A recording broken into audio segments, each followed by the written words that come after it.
विमल पोलो जोबा केसरी, हर पल मनाओ केसरी त्योहार। प्रणाम, मैं गरिमा सिंह। सबसे बड़ा सवाल मैं आज बात करूंगी राष्ट्रीय स्वयंसेवक संघ की, हिंदुत्व के एजेंडे की, मंदिर मस्जिद की और हिंदू मुसलमान की।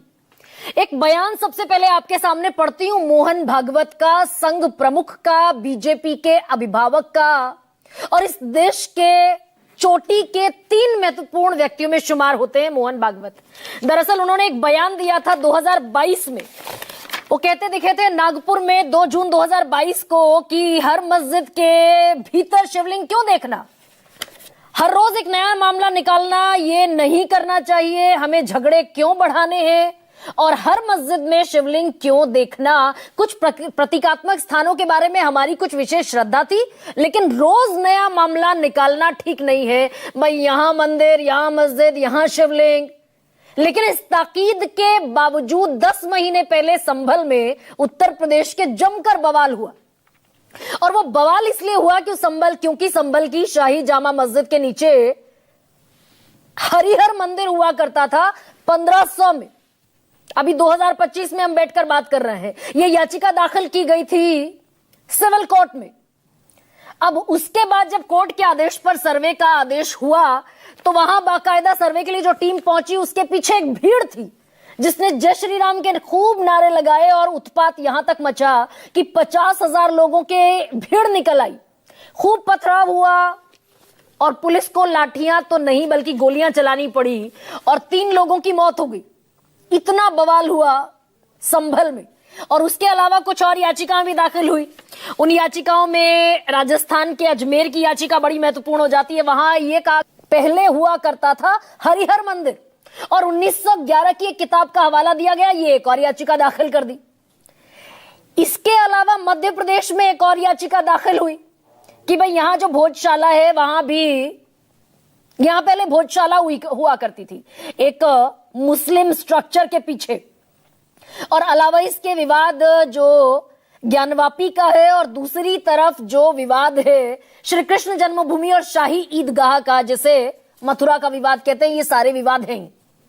ये खूब दरअसल सुर्खियां बटोरता दिखा था। इस पर मैंने कई प्रोग्राम भी किए।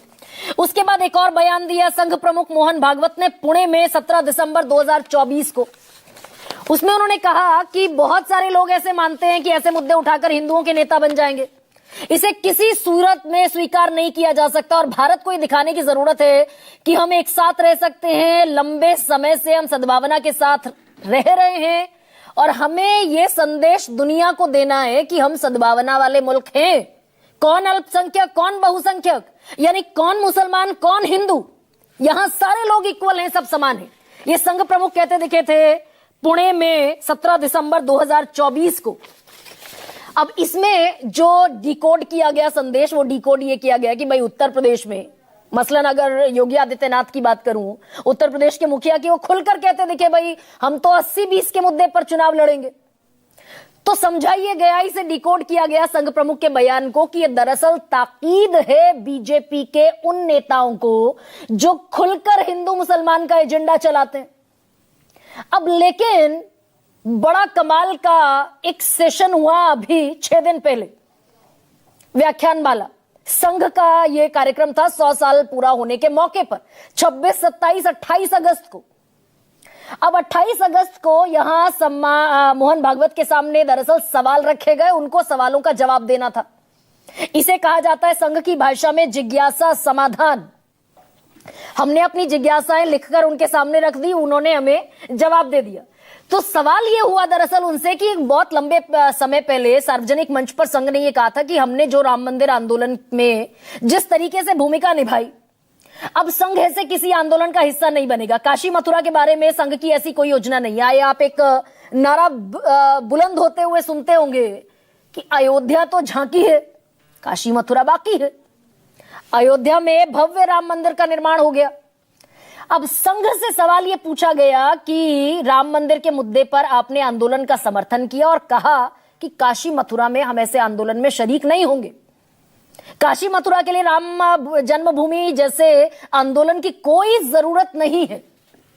तो संघ प्रमुख ने जवाब दिया कि भाई क्या इस पर कोई रद्दोबदल है या फिर स्टिल राष्ट्रीय स्वयंसेवक संघ इसी विचार को मानता है। तो मोहन भागवत ने जो जवाब दिया मैं आपके सामने हुबहू पढ़ देती हूं। एकमात्र आंदोलन राम मंदिर था जिसमें हम जुड़े, और जुड़े भी इसीलिए आखिर तक लेकर भी गए। बाकी किसी आंदोलन में संघ नहीं जाएगा। अगली लाइन पर जरा गौर कीजिएगा। आगे कहते हैं मोहन भागवत कि हिंदू मानस में काशी, मथुरा, अयोध्या तीनों का महत्व है। 2 जन्मभूमि है, एक निवास स्थान है। हिंदू समाज के मन में इसके प्रति आग्रह है। हिंदू आग्रह करेगा। संघ इस आंदोलन में नहीं जाएगा, लेकिन संघ के स्वयंसेवक जा सकते हैं क्योंकि वो हिंदू हैं। और आगे एक और लाइन जोड़ दी कि यदि 3 की ही बात है तो उन्हें भी ये सोचना चाहिए, यानी जो मुस्लिम समुदाय है उन्हें भी सोचना चाहिए कि ठीक है ले लो, इससे भाईचारा और बढ़ेगा।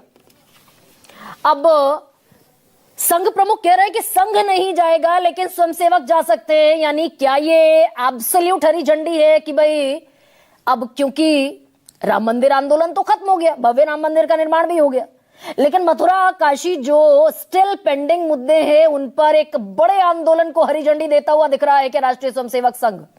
और अगर स्वयंसेवकों की बात आती है तो बीजेपी के आधे से ज्यादा नेता संघ से निकले। नितिन गडकरी, देवेंद्र फडणवीस, प्रधानमंत्री नरेंद्र मोदी खुद, मनोहर लाल खट्टर। तो क्या अब ये एब्सोल्यूट हरी झंडी है और इसी में जुड़ जाते हैं धीरेंद्र शास्त्री भी और उत्तर प्रदेश के चुनाव भी। उत्तर प्रदेश में 2027 में चुनाव है और धीरेंद्र शास्त्री बागेश्वर धाम के पीठाधीश्वर निकल रहे हैं एक यात्रा पर कि ये दरअसल सनातनियों को जोड़ने की यात्रा है। जब तक सनातनी एकजुट नहीं हो जाते हमारा प्रयास जारी रहेगा। और उसके पहले बयान देते दिख चुके हैं धीरेंद्र शास्त्री, मुसलमान कायदे में रहेंगे तो फायदे में रहेंगे, तुम हमारा साथ दो, हम हिंदू राष्ट्र बनाएंगे। कायर हिंदुओं उठ जाओ, जग जाओ, हथियार उठा लो, सरकार कब तक गिराएगी, बुलडोजर से हिंदुओं को गिराना होगा। तो ये सारी चीजें एक तरफ जाती हुई फिलहाल दिख रही हैं। क्या हिंदू मुसलमान 80 और 20 चर्चा इसी पर करूंगी, कुछ बयानों के साथ शुरुआत कर रही। संघ जाता नहीं, एकमात्र आंदोलन राम मंदिर था जिसमें हम जुड़े इसलिए उसको आखिर तक ले गए। अब बाकी आंदोलनों में संघ जाएगा नहीं, लेकिन हिंदू मानस में काशी, मथुरा, अयोध्या तीनों का महत्व है। 2 जन्मभूमि है, एक निवास स्थान है, तो हिंदू समाज इसका आग्रह करेगा और संस्कृति और समाज के हिसाब से संघ इस आंदोलन में नहीं जाएगा, लेकिन संघ के स्वयंसेवक जा सकते हैं। सनातनी परंपरा पर लगातार उंगली उठाई जा रही है। यमुना जी की स्थिति देखकर, गौ माता की स्थिति देखकर, ब्रज की स्थिति देखकर और विदेशी ताकतें लव जिहाद, लैंड जिहाद, थूक जिहाद, मूत्र जिहाद के द्वारा लगातार हिंदुओं पर जो कुठाराघात हो रहा है, उस कुठाराघात को हटाने के लिए जो जातियों में विद्वेष मचा, जो जातिवाद, क्षेत्रवाद, भाषावाद मचा, उन तीनों वादों को शून्य करने के लिए हमने पुनः प्रण लिया कि अब दिल्ली से वृंदावन तक हम पुनः पैदल 140 किलोमीटर चलेंगे। अब ऐसे में आज का सबसे बड़ा सवाल आपके सामने रखते हैं। संघ के आग्रह 3, अयोध्या के बाद काशी, मथुरा का सीन। और दूसरा सबसे बड़ा सवाल यह है कि 2027 दे रहा दस्तक, मंदिर मस्जिद के नाम पर उठापटक।